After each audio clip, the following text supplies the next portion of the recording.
día lo que es el pacto abrahámico. Así que vamos a orar al Señor para que nos dirija en nuestro estudio.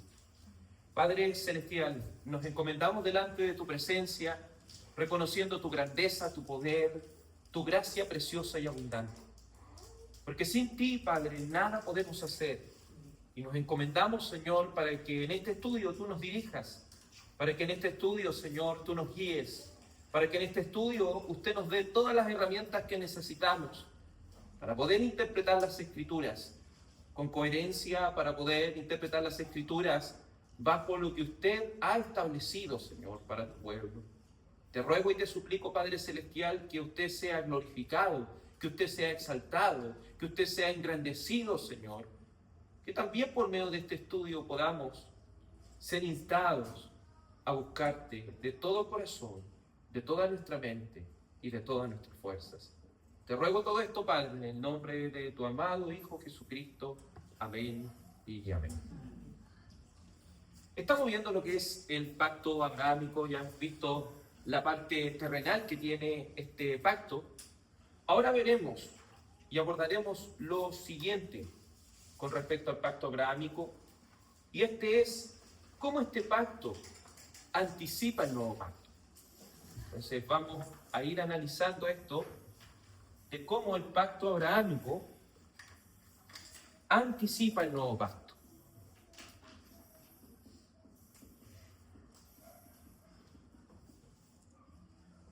Anticipa el nuevo pacto.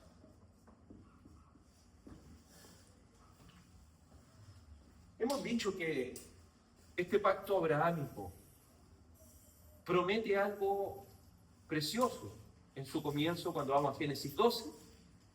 Una de las promesas que más resalta es que en la descendencia de Abraham el Señor bendecería a todas las naciones. Hemos visto que el Señor estableció un pueblo en Abraham, estableció una descendencia, estableció también el Señor una tierra, una nación, la cual sería bendecida. Pero ahora veremos cómo el pacto abrahámico anticipa el nuevo pacto en dos formas: en la promesa del nuevo pacto y en la representación tipológica del nuevo pacto. Entonces, vamos a ver que este pacto abrahámico promete el nuevo pacto y tipológicamente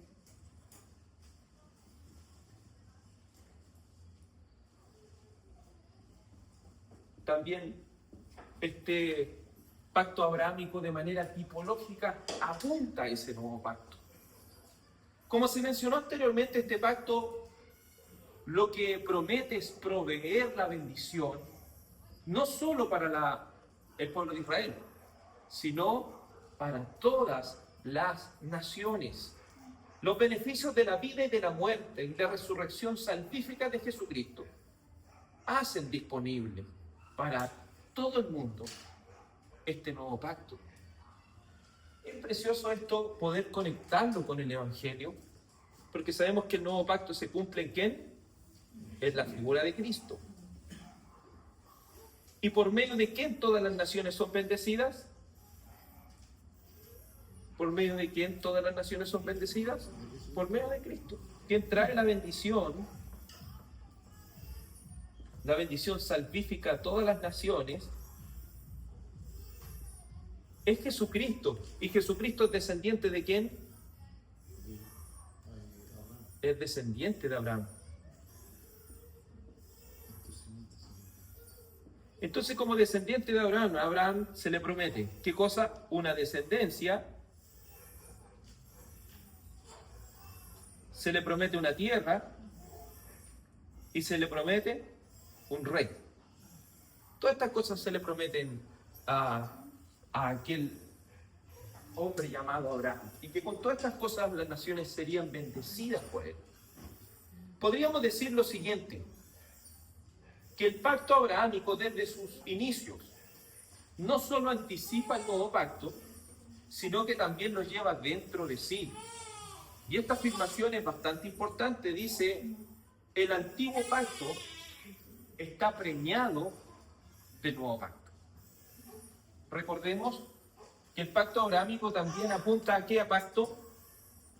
El pacto abrahámico a qué pacto apunta o le da su base al antiguo pacto. ¿Se acuerdan del pacto que Dios hizo con Moisés? Si vemos ese pacto que Dios hizo con Moisés, ¿qué es lo que resalta ahí? Podemos ver como inicio la circuncisión. ¿Cuándo comienza la circuncisión? ¿Comenzó con Moisés o comenzó anteriormente con Abraham?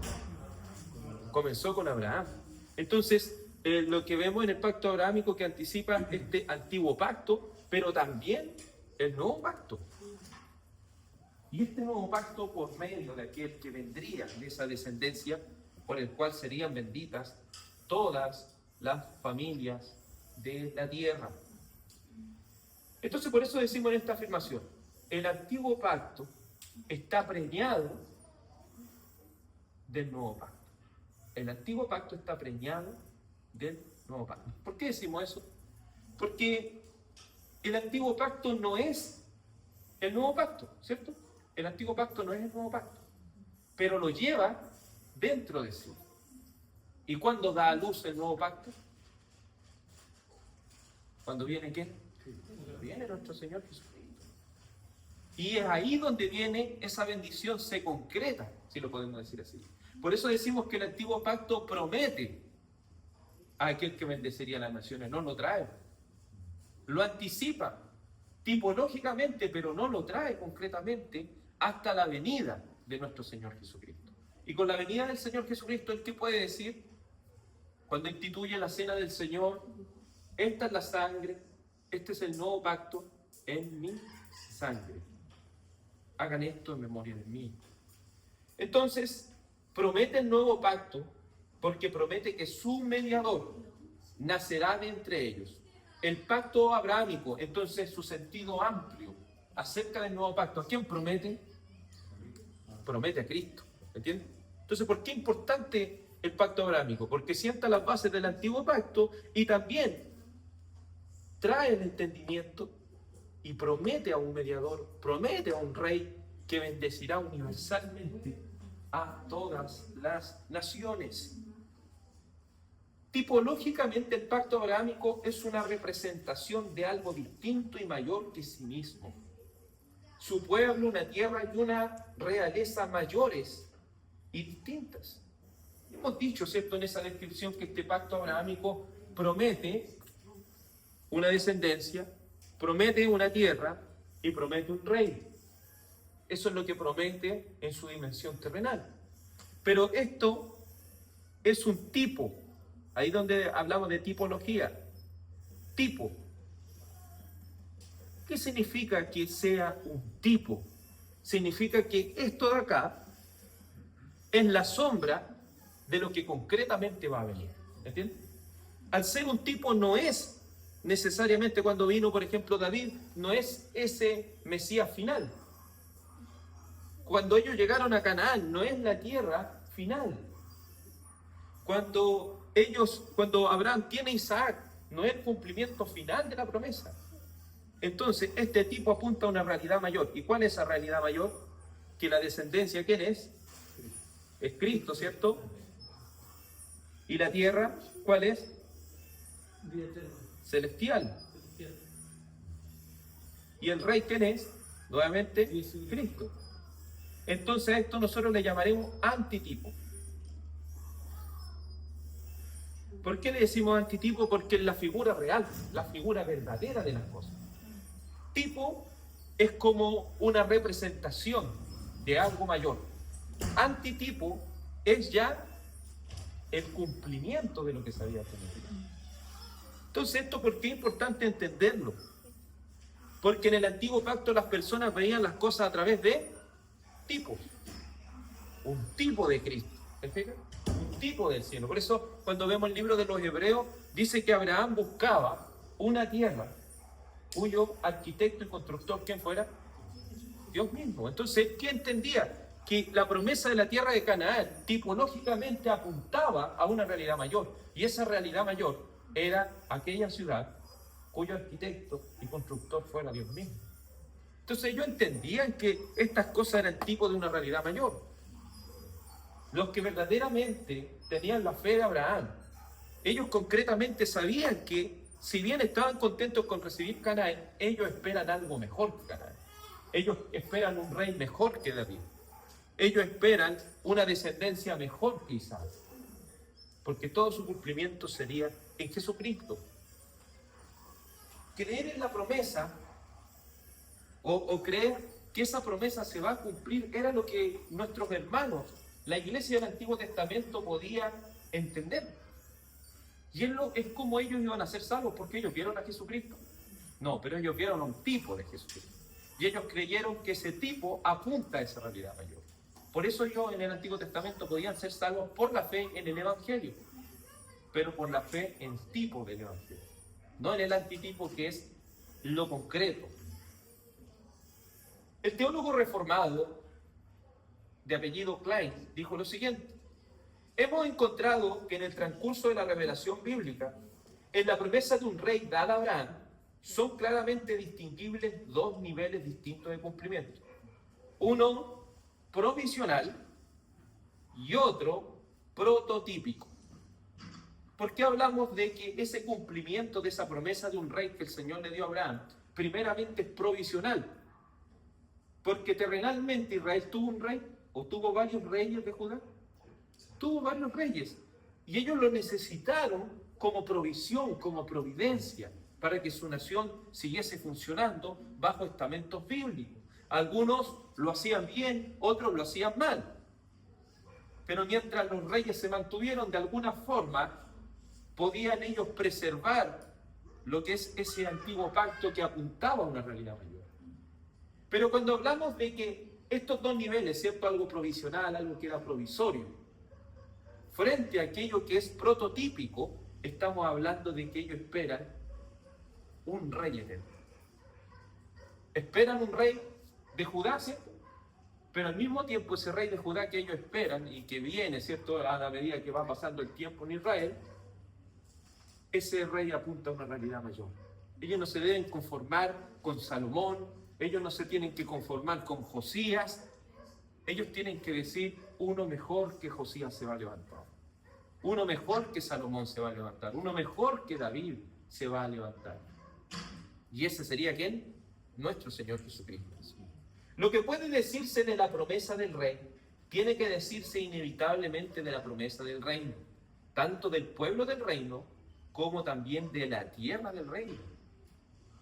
Entonces el pueblo del reino tiene que ser, aquí apuntado, ¿cierto? En el Antiguo Pacto, si bien tenemos una parte mixta, donde hay verdaderos creyentes y donde hay personas que solamente son del pacto por tener la circuncisión.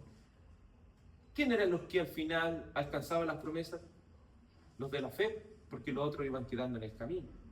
Por ejemplo, se le prometió a aquellos que salieron de Egipto de que se les daría la tierra, pero todos los que salieron de Egipto ¿pudieron llegar a la tierra prometida? No, pero se cumplió porque a través de sus hijos ellos pudieron alcanzarlo, pero no ellos mismos, ¿cierto? Porque eso fue a causa de su incredulidad. En otras palabras, la descendencia multiplicada del cuerpo de Abraham en Canaán, bajo sus propios gobernantes, solamente son un tipo que apunta a un cumplimiento antitípico. Quiero que pueda reflexionar en estas palabras que son tipo y antitipo, porque si bien son palabras teológicas, son palabras que nos van a ayudar a poder canalizar mejor lo que es la enseñanza bíblica. Primero, y eso anótelo para que vaya asociando estos términos, tipo.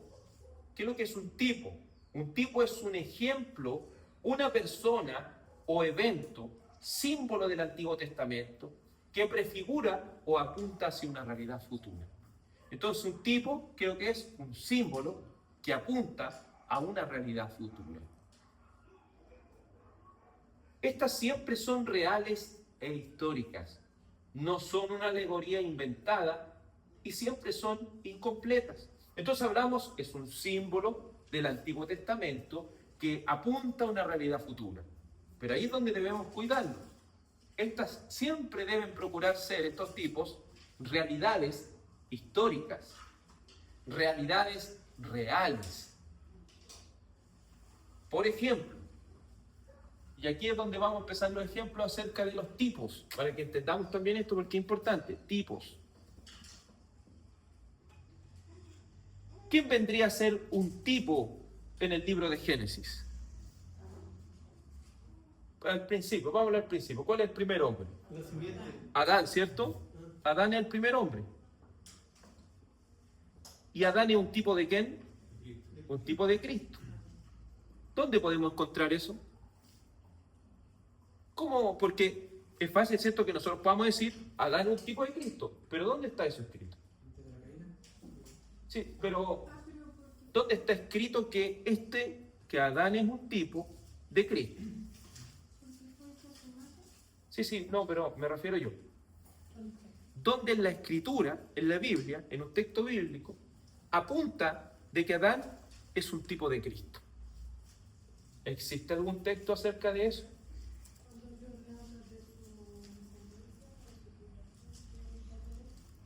Sí, pero hay un texto aún más específico en el Nuevo Testamento que habla acerca de esto. No hay que buscar en la Biblia. Siempre hay que buscar en la Biblia. Hay un texto aún mucho más claro acerca de lo que es un tipo de Adán como tipo de Cristo.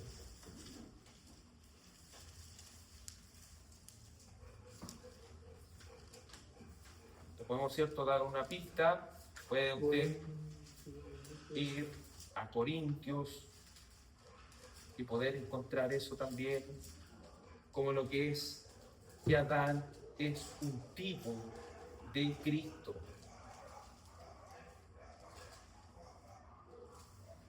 ¿Alguien ha podido encontrar algo? La idea es que ejercitemos esto porque si entendemos esto, nosotros vamos a poder seguir avanzando. Adán como tipo de Cristo.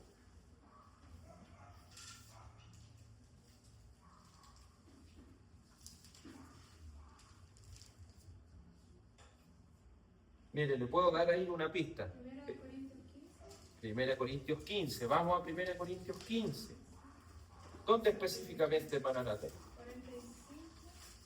45. Y lo puede leer, por favor.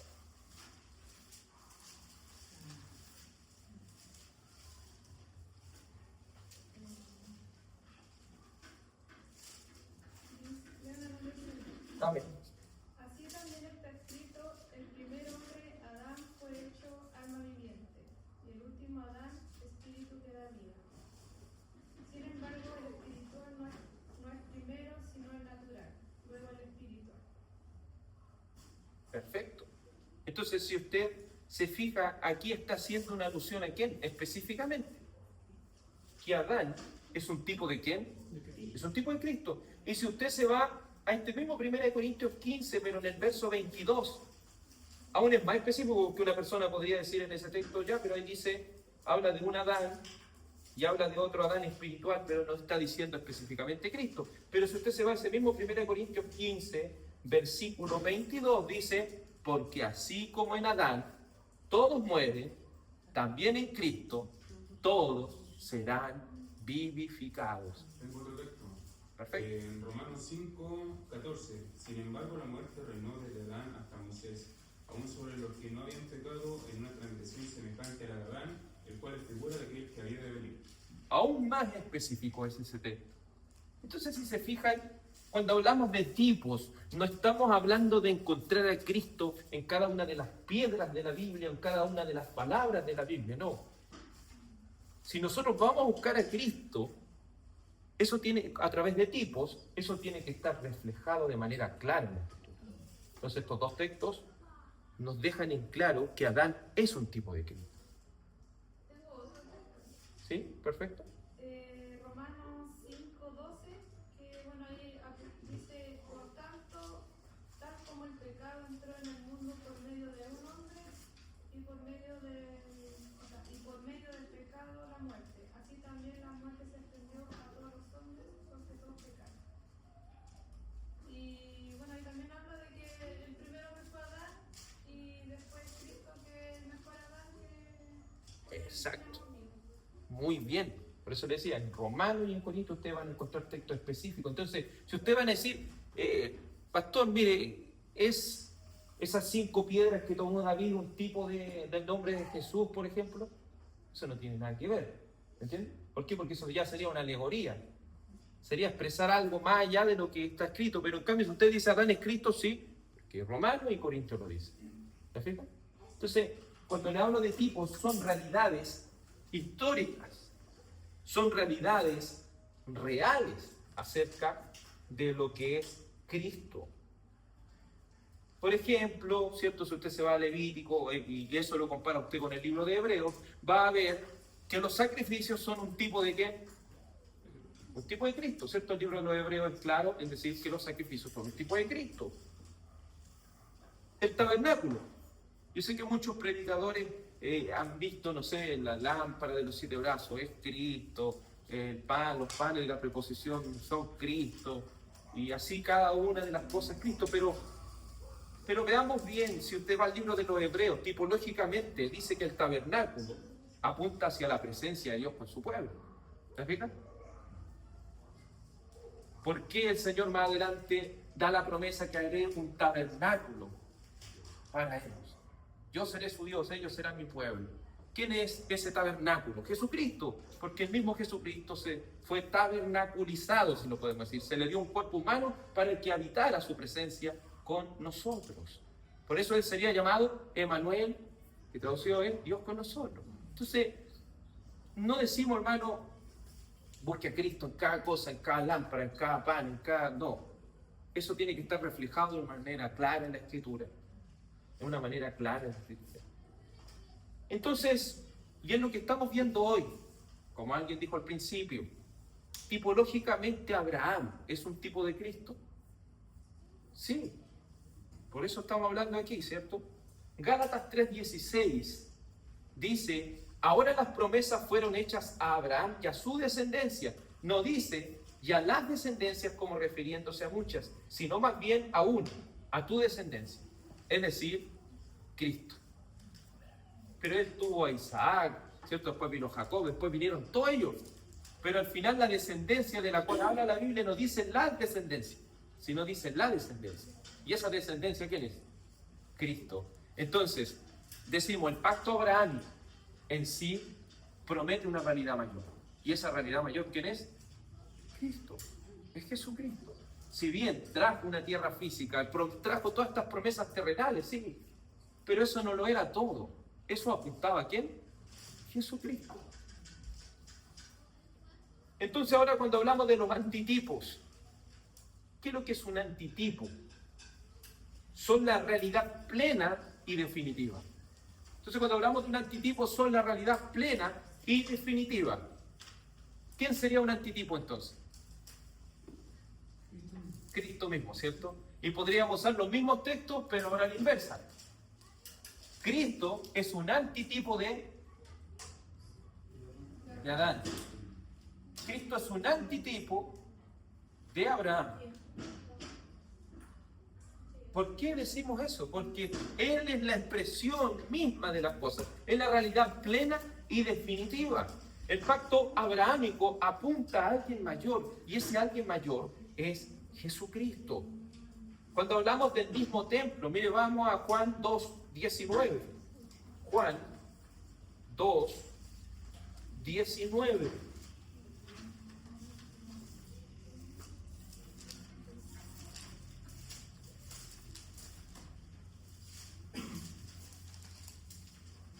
Juan 2:19 dice, Jesús le respondió, destruyan este templo y en 3 días lo levantaré. Entonces los judíos dijeron, en 46 años fue edificado este templo, ¿y tú lo levantarás en 3 días? Pero él hablaba del templo de su cuerpo. Entonces podemos decir que el templo, ¿cierto?, de Salomón, era un tipo de ¿quién? Cristo. Y Cristo es un antitipo de ese templo. Por eso usted cuando va a las profecías de Ezequiel y habla de ese templo aún mejor que el templo de Salomón, usted inmediatamente, al ver Juan 2:19 al 21 se da cuenta que ese ejemplo más espléndido es el mismo Cristo, en el cual estamos constantemente. ¿Por qué? Porque el Espíritu Santo, ¿a quién nos unió? Nos unió a Cristo. Entonces estamos en su templo donde quiera que nosotros estemos. Donde quiera que haya 2 o 3 congregados, ahí está el Señor en medio. Donde quiera que estemos, la presencia del Señor está allí con nosotros. Entonces, un antitipo es el cumplimiento final, permanente y definitivo. El tipo es la figura de las cosas que se cumplirán en el futuro. Comprendiendo esto, entonces, como dijimos al principio, la descendencia multiplicada del cuerpo de Abraham, ¿qué es lo que vendría a ser un tipo o un antitipo? La descendencia del cuerpo de Abraham, ¿es un tipo o un antitipo? Es un tipo, porque Isaac era Jesucristo. No, lo era Jacob, lo eran las 12 tribus de Israel, lo era los israelitas que vinieron después. No, ellos eran un tipo, porque esa descendencia debía venir hasta llegar a la descendencia que es Jesucristo. Entonces, entendiendo esto, ¿por qué la circuncisión no siguió avanzando? Porque era un tipo. ¿De quién? Era un tipo que preservaba esa descendencia por la cual vendría Jesucristo. Y viniendo Jesucristo, ¿qué necesidad hay de la circuncisión? No hay más necesidad, porque Cristo trajo el fiel cumplimiento de aquella señal externa. Entonces, Abraham en Canaán bajo sus propios gobernantes son tipos que apuntan a un cumplimiento antitípico futuro a un nivel celestial. Ellos tendrían el privilegio de que su linaje vendría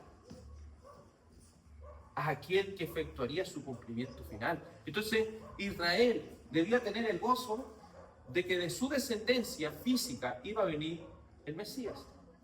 Pero ellos se fueron más allá y ellos se engrandecieron por decir que ellos eran los únicos al final. Por estar circuncidados, ellos eran los únicos que tenían acceso a Dios, obviando así el cumplimiento final. Ellos se quedaron y abrazaron los tipos, pero no el cumplimiento definitivo que era Jesucristo. Ellos se aferraron a la circuncisión, se aferraron al pacto abrahámico, al pacto de la promesa, pero no se daban cuenta que todos esos pactos apuntaban a un mejor pacto, al cumplimiento definitivo de todas las cosas. Por eso las personas no eran salvas por creer en el pacto abrahámico, no eran salvas por creer en el pacto mosaico. Ellos eran salvos por creer en lo que tipificaba ese pacto. Por eso usted puede ver cómo después, más adelante, los profetas van a alegar de que ellos están haciendo sacrificios, pero están en vano un rato al Señor. ¿Por qué? Porque ellos ya no estaban viendo estas cosas como un tipo, sino como la religión misma de las cosas. Ellos estaban viendo ya como la expresión final de las cosas. Ellos podían estar sacrificando animales, pero eso no significaba nada si ellos no entendían que eso tipificaba una realidad mayor, la cual es Jesucristo.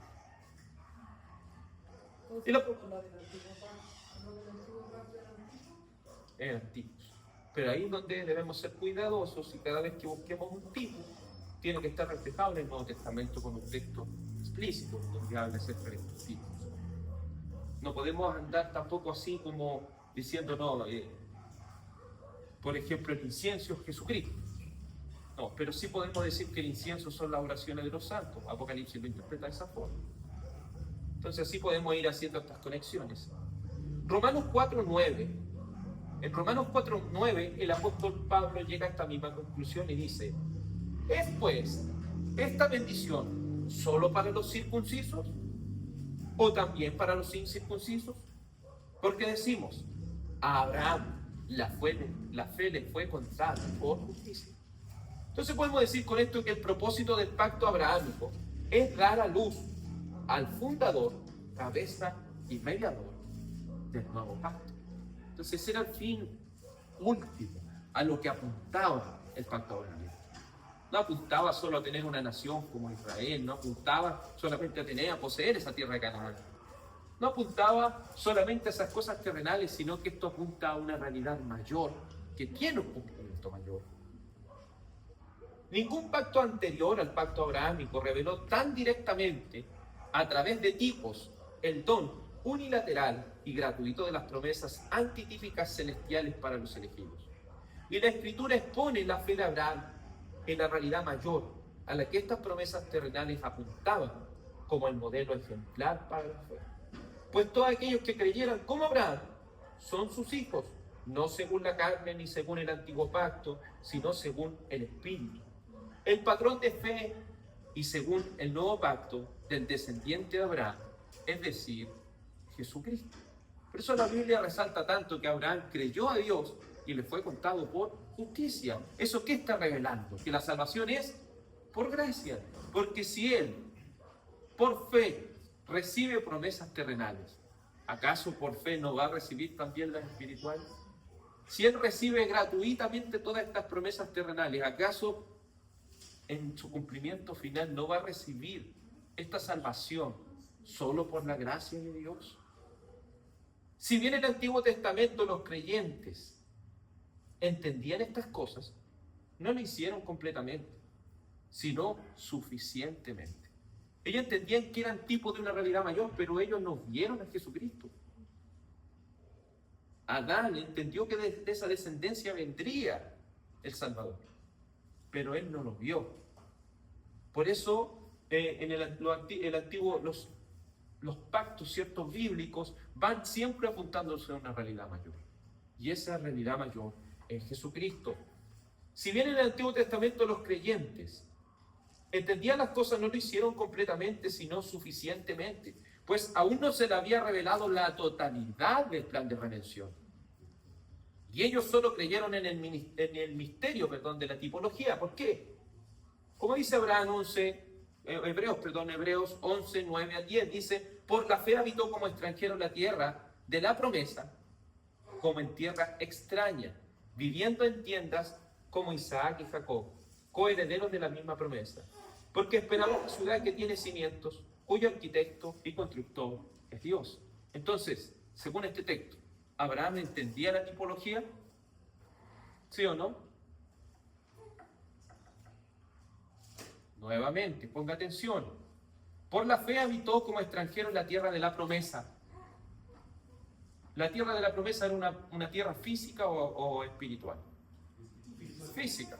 Física, porque él dice que él habitó como extranjero en la tierra de la promesa, como tierra extraña. Entonces, ¿qué está diciendo ahí? Él cree en la promesa de la tierra física. Pero no solo cree en las promesas físicas, sino que cree que esa promesa física apunta a una realidad mayor. ¿Por qué? Porque dice el 10, porque esperaba la ciudad que tiene cimientos, cuyo arquitecto y constructor es Dios. Entonces, nuevamente le hago la pregunta. Las personas del Antiguo Testamento, ¿entendían la tipología? ¿Entendían los tipos o no? Sí lo entendían. Podemos ver en este texto que los creyentes del Antiguo Testamento sabían que lo que veían solamente eran tipos de una realidad mayor, más allá de las promesas de herencia y bendiciones terrenales. Esto hace que sea un solo pueblo con los creyentes de hoy, como dice Efesios 2:14, que de ambos pueblos hizo uno. Ellos creían en la promesa venidera, nosotros creemos en la promesa de aquel Salvador que ya vino. Entonces, ¿cómo podían ser salvas las personas en el Antiguo Testamento si el nuevo pacto no estaba todavía cumplido en la historia? Por la fe en la promesa. Pero recuerde que si ellos creían solamente en el tipo que es el sacrificio, ¿podían ser salvos?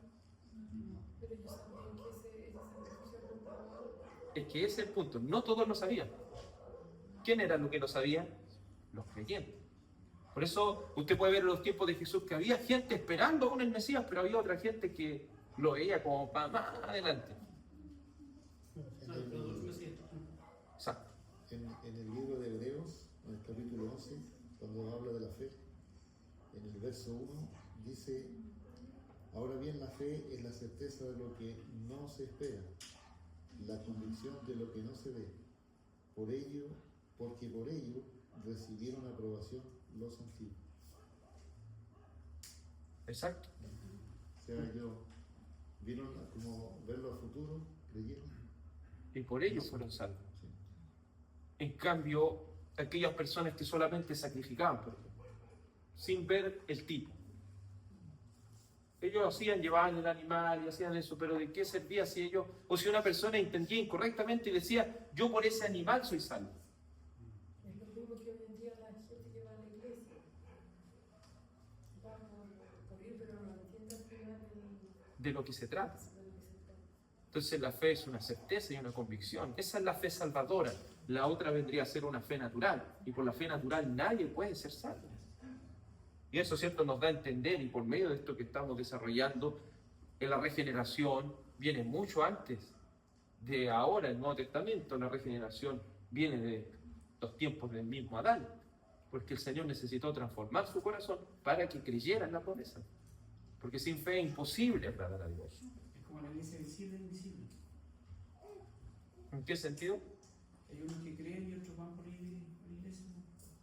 Sí, pero siempre recordando que dentro de la iglesia visible siempre se debe procurar, porque la iglesia visible son los miembros visibles. ¿Y quiénes deben ser esos miembros visibles? ¿Creyentes o no creyentes? ¿Creyentes o no creyentes? Deben ser los miembros visibles. Creyentes. Porque nosotros podemos aceptar en la membresía a alguien que no sea un no creyente, no. Debemos procurar de que cada uno de los que estén en la membresía sean creyentes. Procurar. Porque obviamente nosotros no somos Dios para conocer los corazones, pero a eso debemos apuntar. En cambio, nuestros hermanos presbiterianos dicen que la iglesia visible es mixta, y al ser mixta, hay creyentes y no creyentes, que están dentro del pacto. ¿Okay? En cambio, nosotros decimos no. Los únicos que están en el nuevo pacto son la iglesia invisible. Y la iglesia visible debe procurar que sean los creyentes. ¿Te fijas? O sea, que con su membresía pueden entrar cualquiera de su membresía. No dice el creyente y sus hijos. A eso apunta. No a cualquier persona. No, solamente a sus hijos. Son rigurosos en la examinación igual que nosotros, pero la diferencia es con los hijos. En cambio, nosotros no decimos que los niños son miembros del pacto porque ellos aún no han sido regenerados.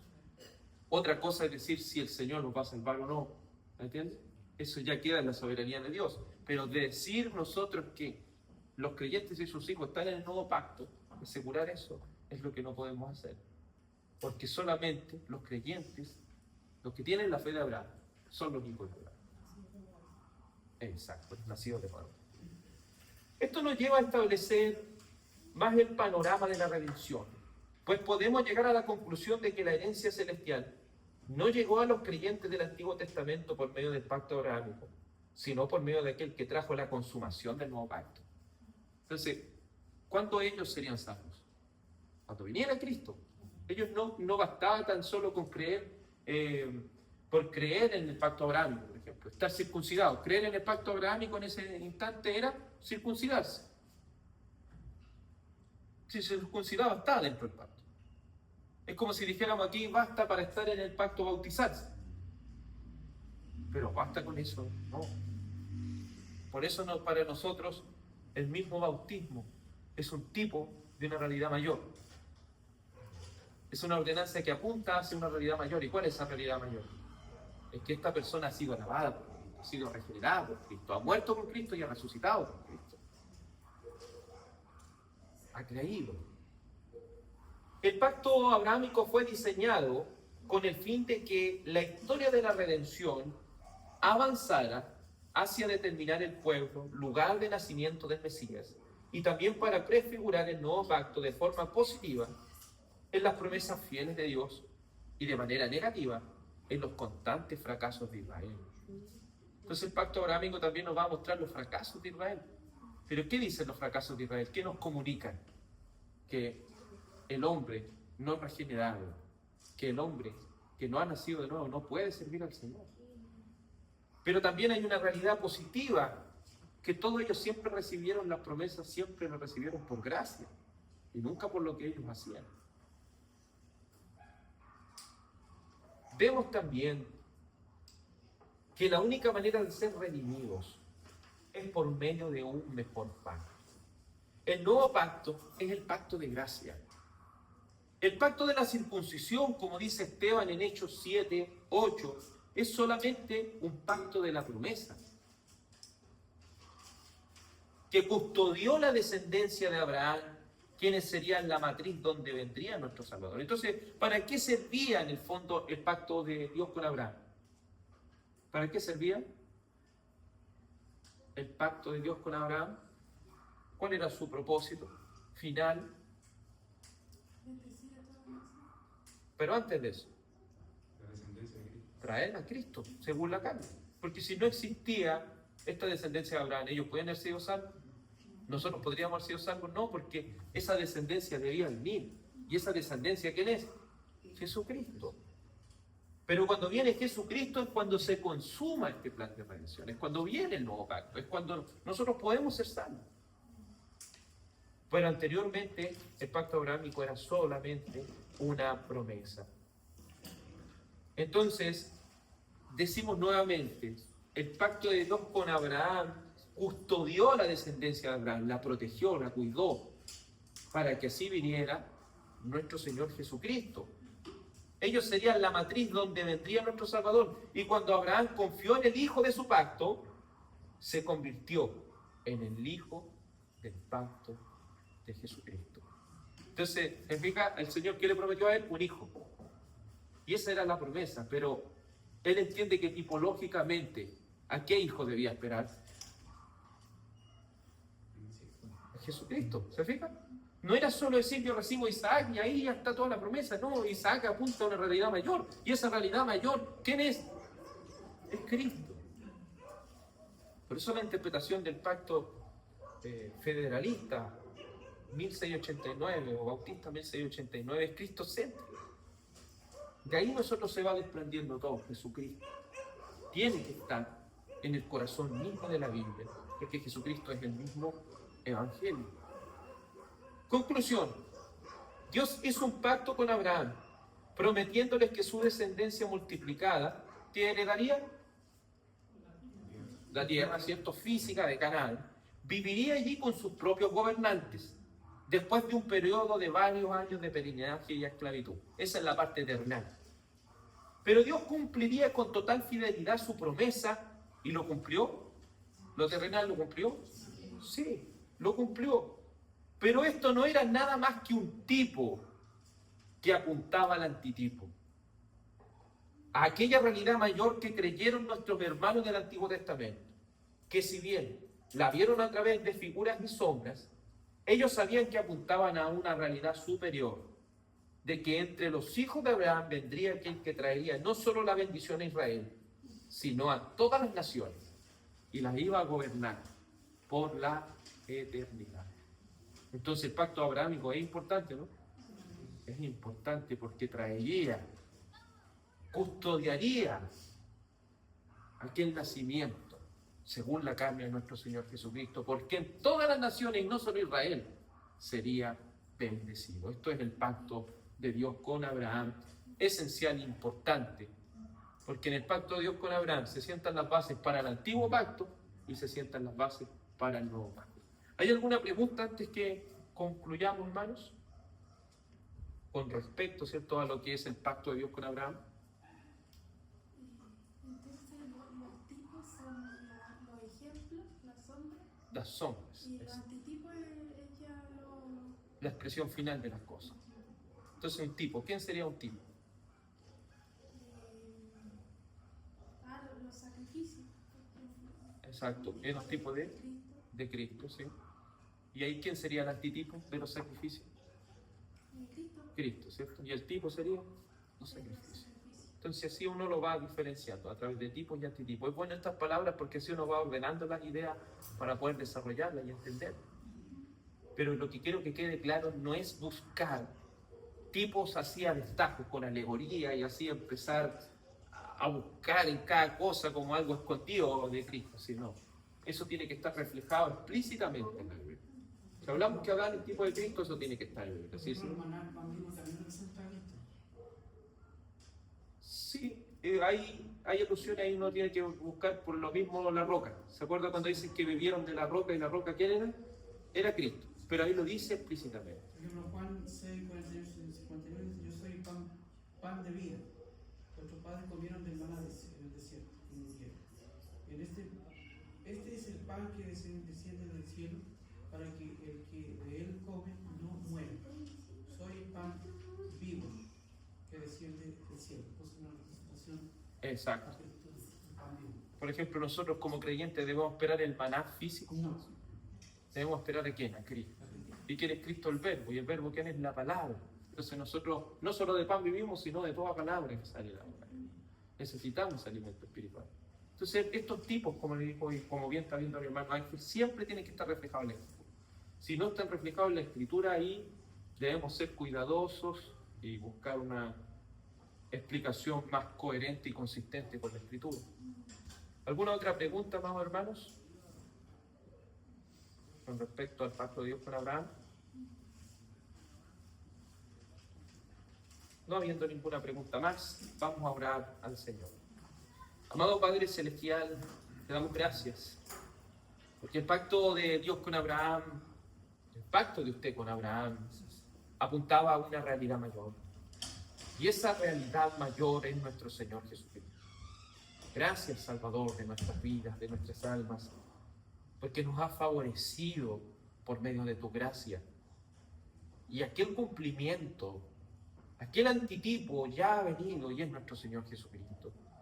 Porque todas las naciones están aún hoy siendo bendecidas por medio de esta redención, de esta salvación tan grande.